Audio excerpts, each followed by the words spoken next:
We move further from here, right here on Newspoint. A United States official has called any plan to replace Israeli Defense Minister Yoav Gallant in the middle of the ongoing war for political reasons as absolutely crazy.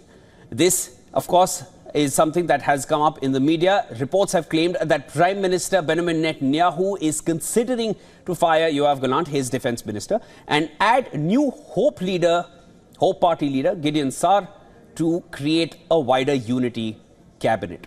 Now, according to the Times of Israel, a US official told reporters that replacing Gallant in the middle of the war in Gaza and on the brink of a full-on war with Hezbollah on the northern front of Israel would be crazy.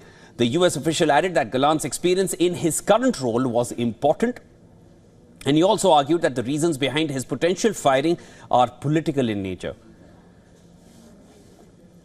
A Channel 12 report citing unnamed political sources said that Netanyahu was interested in bringing Gideon Sa'ar into the government without using him to replace Gallant. However, according to CAN News, other options are also being discussed here. Sa'ar may be appointed as foreign minister, while the current top diplomat, Israel Katz, could be appointed as defense minister. Now, these are some of the possibilities if the reports are indeed true. When asked about the reports by WION, Israeli government spokesperson David Mencer declined to comment. Listen to this. First question here I can see is from Jody Cohen at World is One News in India. What can you tell us about reports that Gideon Sa'ar might be given a ministerial role? Thank you for that question, Jody. We won't be dealing with any of those political type questions during these briefings.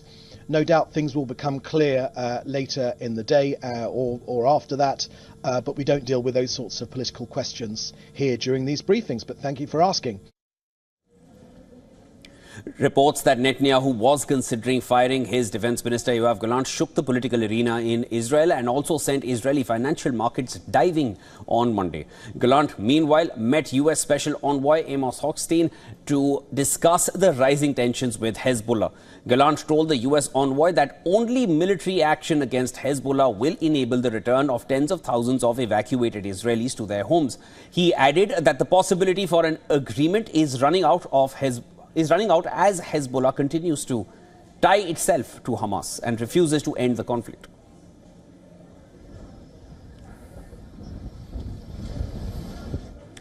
Now, we were earlier joined by Adrian Calamel from New York. He is a fellow at the Arabian Peninsula Institute and a Middle Eastern scholar with a forthcoming book on Hezbollah. He has been studying the region very closely ever since the war began, and we got his thoughts on the current predicament.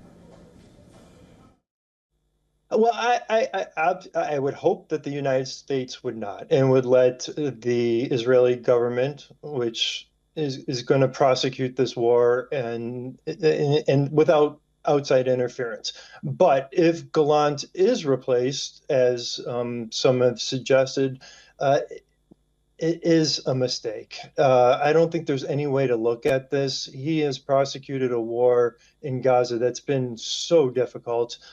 Minimizing civilian casualties, so you're on a 1-to-1 ratio as opposed to like a 4 to 5 to 1 ratio. And he's going to be, if Israel goes north, they're going to experience the same problems that they had and the same challenges that they had in Gaza, but it's going to be on a much larger scale.